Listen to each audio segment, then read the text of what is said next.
তাবলিগ জামাতের দুই গ্রুপের সংঘর্ষ এবং মৃত্যুর যে ঘটনা ঘটেছে এর সমাধান কি? যে জায়গায় আলেমের নেতৃত্ব নাই ওটা তাবলিগ হতে পারে না। এটা একসময় বড় ধরনের ফিতনায় রূপ নিবে। মা বাবার জন্য যেমন সব করতে পারি, ঠিক তেমনি সাদ সাহেবের জন্য আমরা সব করতে পারি। তাবলিগ জামাতের দুই গ্রুপের সংঘর্ষ এবং মৃত্যুর যে ঘটনা ঘটেছে এটার সমাধান কিভাবে?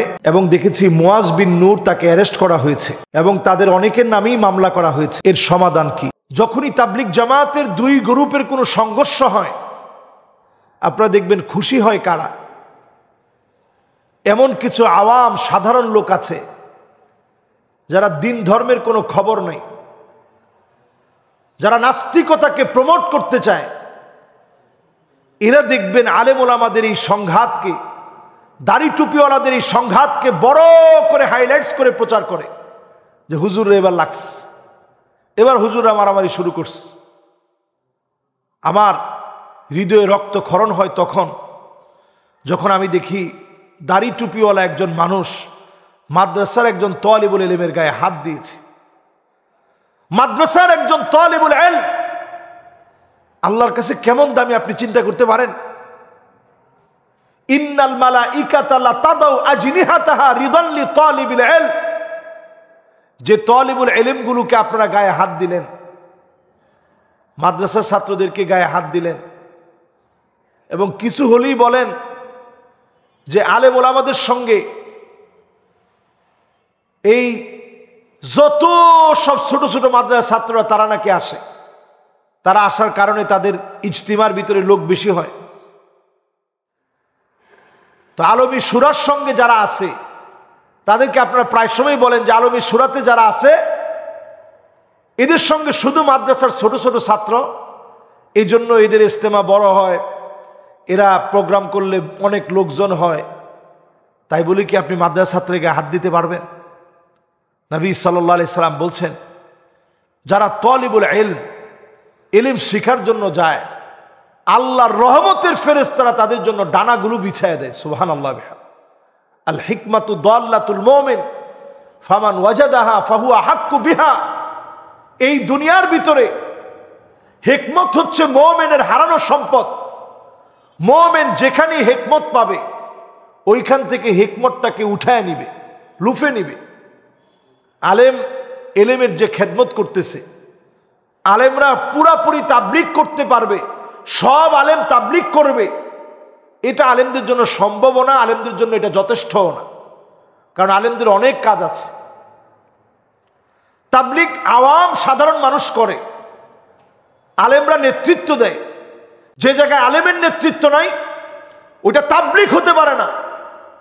এটা একসময় বড় ধরনের ফিতনায় রূপ নিবে। এটি আজকে নিয়েছে।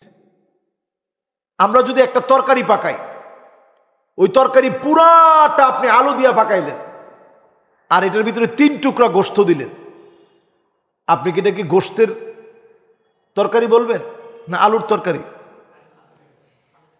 পুরাটার ভিতরে আপনি 2 কেজি দিলেন আলু আর 3 টুকরা দিলেন গোশত, আপনি যেমন এটাকে গোশতের তরকারি বলতে পারবেন না। অনেক সময় সাতপন্থী যারা আছে এরা প্রায় সময় বলে আমাদের সাথেও তো আলেম আছে। আরে ভাই, আপনার সাথে আলেম আছে আর প্রতিনিয়ত আলেমরা আপনাদেরকে পরামর্শ দিচ্ছে। আপনার সাথে আলেম আছে, ওইটা ওই আলুর তরকারির মতো পুরা পাতিল ভর্তি আপনি আলু দিয়ে 3 টুকরা আপনি গোশত দিলেন। সমস্ত আওয়ামের ভিতরে অল্প 4-5 জন আলেম যেমন যথেষ্ট নয়, ফিতনা ফাসাদের এই সময়ে আপনাদেরকে কে বোঝাবে? এই সংঘাত যদি আপনারা পরিহার না করেন, আমি পরিষ্কার আজকে বলি, মানসুরিন আলাল হক, আল্লাহ পাক আলেমদেরকে হকের উপরে বিজয়ী করবেন। নবীজি বারবার বললেন সাওয়াদুল আজম, ফিতনার সময় সাওয়াদুল আজমের সঙ্গে থাকতে নবীজি বললেন। অথচ আপনারা এখনো মারামারির মধ্যে লিপ্ত আছেন, কাটাকাটির মধ্যে লিপ্ত আছেন। কবে আপনাদের বুঝ আসবে? কবে মুসলমান ফিরে তাকাবে? যে নবীজি আমাদের জন্য এত কেঁদে গেলেন, এত হয়রান পেরেশান হলেন, আজকে ওই মুসলমান এক ভাই আরেক ভাইকে মারার পরে আনন্দ উল্লাস করতে পারে। যারা ইকরামুল মুসলিমিনের কথা বলতো, যারা এক প্লেটে খাবার খেত, যারা একসাথে বিছানা পেতে একই রকম যারা ঘুমাতো, সেই মানুষগুলো এত হিংস্র হয় কেমনে? আমি দেখলাম সাক্ষাৎকার দিতে গিয়ে বলতেছে, মা বাবার জন্য যেমন সব করতে পারি, ঠিক তেমনি সাদ সাহেবের জন্য আমরা সব করতে পারি। আচ্ছা, একজন সাদ সাহেব যদি দুনিয়ায় নাও আসতো, ইসলামের কি ক্ষতি হইতো? আমারে বলেন, কি ক্ষতি হইতো ইসলামের?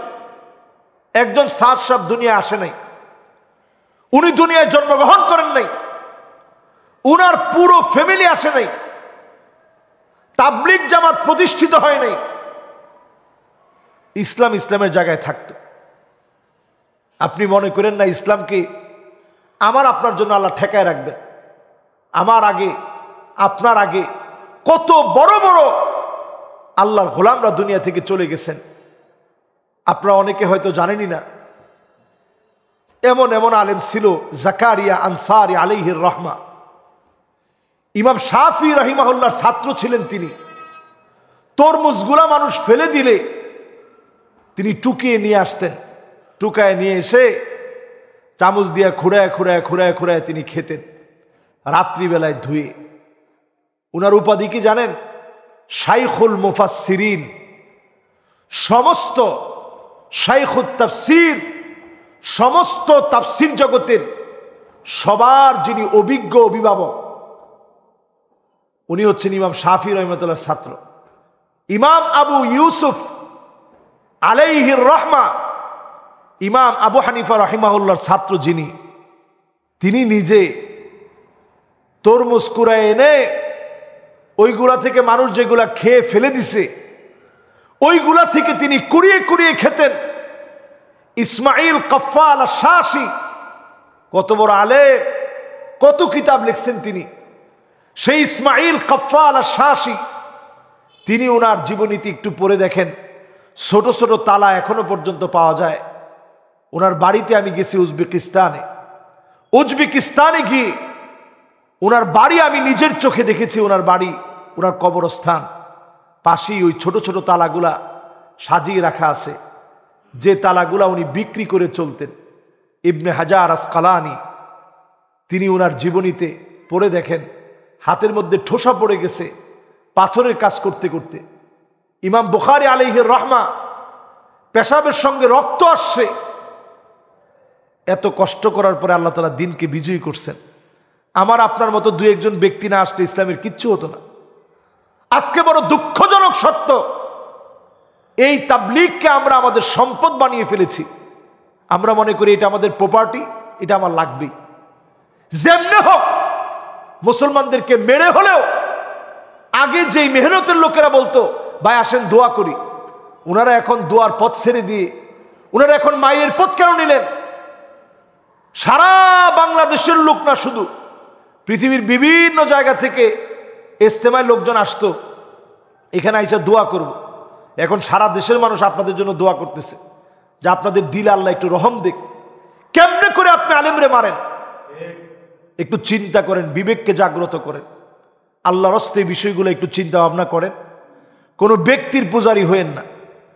ব্যক্তির যদি ভুল হয় শুধরে দেওয়া লাগবে। হযরত ওমর রাদিয়াল্লাহু তাআলা আনহুর মতো শাসক যদি বলতে পারে, ইন্নী উল্লিতু আলাইকুম ওয়া লাস্তু বিখাইরিকুম, আমি তোমাদের নেতা নির্বাচিত হয়েছি, আমি খলিফা হয়েছি, তোমাদের চাইতে সেরা হয়ে যায়নি, ভুল হইলে ভুল ধরায় দিবা। হযরত ওমর যদি বলতে পারেন খুতবা চলাকালীন সময়ে, আমি ওমর ভুল করেছি, মহিলা সঠিক করছে, মহিলা বলছে ওমর আপনি তো ভুল বললেন, ওমর রাদিয়াল্লাহু তাআলা আনহু এক বাক্যে মেনে নিস। এরা ছিল আমাদের নেতা, এরা ছিল আমাদের আদর্শ। সুতরাং আল্লাহ রাব্বুল আলামিন এই সংঘাত মারামারি থেকে আল্লাহ আমাদেরকে হেফাজত করুক। সকলে পড়েন আমিন।